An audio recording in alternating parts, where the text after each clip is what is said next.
ઓછા સમયમાં અને ઝટપટ બની જાય તેવું મટર પનીર મસાલા તે પણ કુકરમાં બનાવીશું.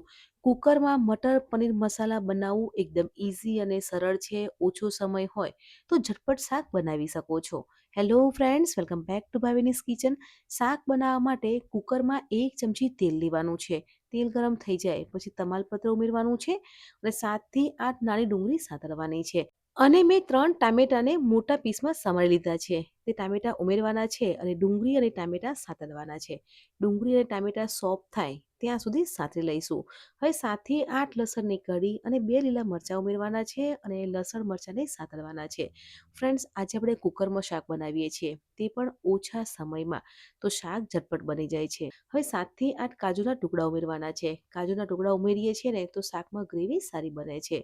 હવે સ્વાદ પ્રમાણે મીઠું ઉમેરવાનું છે. મીઠું ઉમેરીએ છીએ તો ડુંગળી અને ટામેટા જલ્દી ચડી જાય છે. તો મીઠું ઉમેરવાનું છે અને ડુંગળી ટામેટાને સોફ્ટ થાય ત્યાં સુધી સાતળવાનું છે. અહીંયા તમે જોઈ શકો છો કે ડુંગળી અને ટામેટા તેલમાં સરસ એવા સંતરાઈ ગયા છે, એટલે કે ક્રિસ્પી થઈ ગયા છે. તો અડધા કપ જેટલું પાણી ઉમેરવાનું છે. વધારે પાણી નથી ઉમેરવાનું. હવે 2 કપ લીલા વટાણા લેવાના છે અને વટાણા બાઉલમાં લઈ લેવાના છે. જે કુકરની વચ્ચે બાઉલ આવે ને તે રીતનું બાઉલ લેવાનું છે.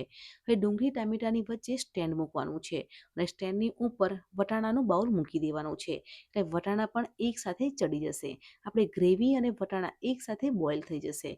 આપણે શાક બનાવીએ ત્યારે શું કરીએ છીએ કે ગ્રેવી અલગથી બનાવીએ છીએ અને વટાણા અલગથી બોઇલ કરીએ છીએ. પણ આજે આપણે શાક બનાવીએ છીએ ત્યારે ગ્રેવી પણ એકસાથે બની જશે અને વટાણા પણ બફાઈ જશે.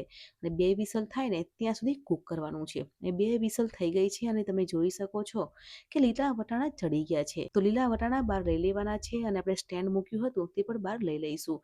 અને ડુંગળી ટામેટા જોઈ શકો છો કે સોફ્ટ થઈ ગયા છે.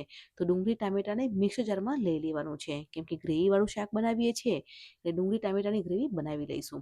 અને તે જ કુકરમાં શાક બનાવી લઈશું. એટલે કુકરને ધોઈ લેવાનું છે અને આ જ કુકરમાં શાક બનાવીશું. અહીંયા ગ્રેવી ઠંડી થઈ ગઈ છે તો મિક્સર જારમાં પીસી લેવાની છે. એટલે આ રીતની ગ્રેવી બનાવવાની છે. અને ગ્રેવી બનાવતા હોઈએ ત્યારે પાણી નથી ઉમેરવાનું. તો શાક બનાવવા માટે કુકરમાં 1 ચમચી તેલ લેવાનું છે અને બટર લેવાનું છે.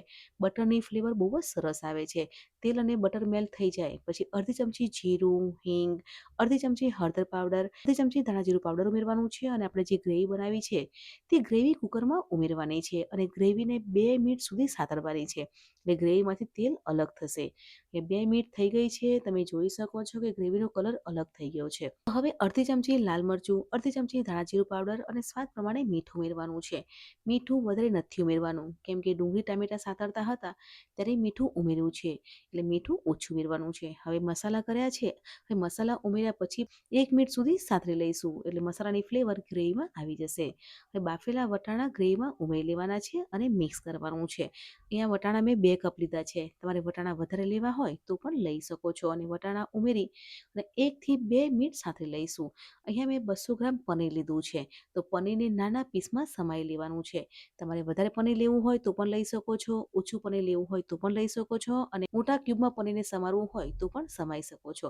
અહીંયા મેં મીડિયમ સાઇઝમાં પનીરને સમારી દીધું છે. તો પનીરને ગ્રેવીમાં ઉમેરી લેવાનું છે અને મિક્સ કરી લેવાનું છે. ફ્રેન્ડ્સ, આપણે મટર પનીર મસાલા કઢાઈમાં બનાવીએ છીએ ને તો ટાઈમ લાગે છે. ઓછા સમયમાં મટર પનીર મસાલા બનાવવું હોય ને તો આ રીતે કુકરમાં બનાવી શકો છો. એકદમ ઇઝી અને સરળ રીત છે. ફટાફટ શાક બની જાય છે. તો એ મટર પનીર મસાલા બની ગયું છે.